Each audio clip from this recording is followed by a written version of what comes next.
không nói chuyện với em Kem và phản ứng của Kem.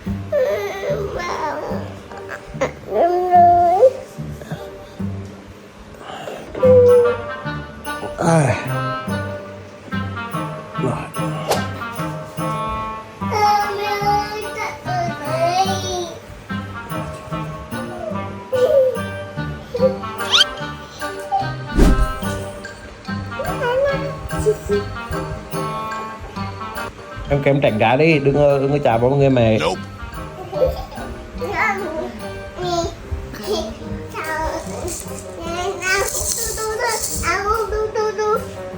Hả? Mẹ ơi,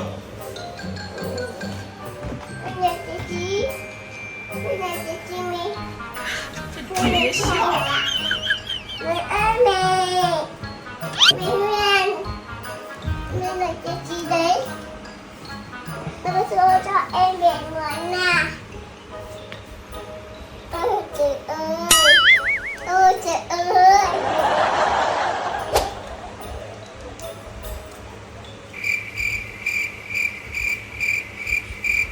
Mẹ nó nói chuyện với em Kem rồi. Mẹ ơi mẹ đã ở đây. Ơi mẹ con nói cho em tên giờ gì. Mẹ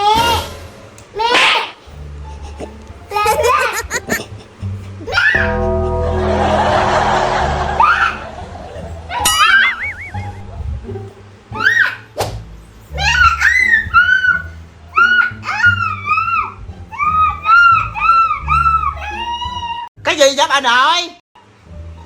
mẹ ơi mẹ lấy Huyền.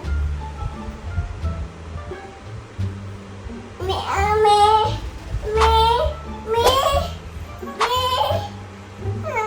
ơi mẹ Huyền họ ở đây.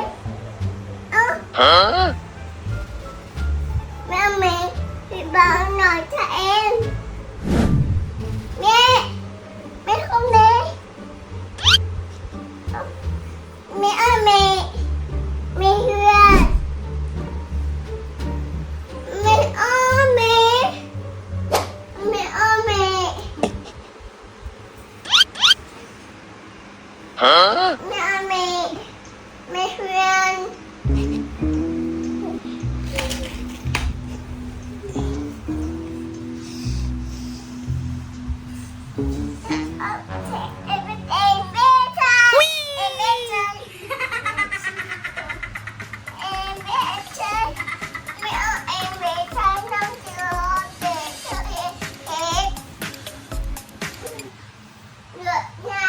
Ôi trời ơi. Hả? Ủa? Gì vậy? Ủa gì vậy? Mẹ nói chuyện với em Kem rồi. Mẹ nó nói chuyện với em Kem rồi.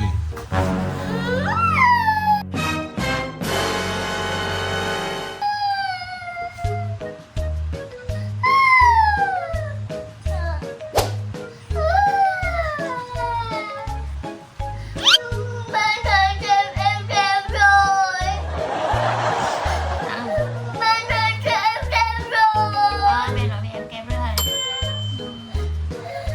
Ôm mẹ đi. Đừng đứng sau ôm. Đừng đứng sau ôm. Ôm vòng tay qua cổ ôm.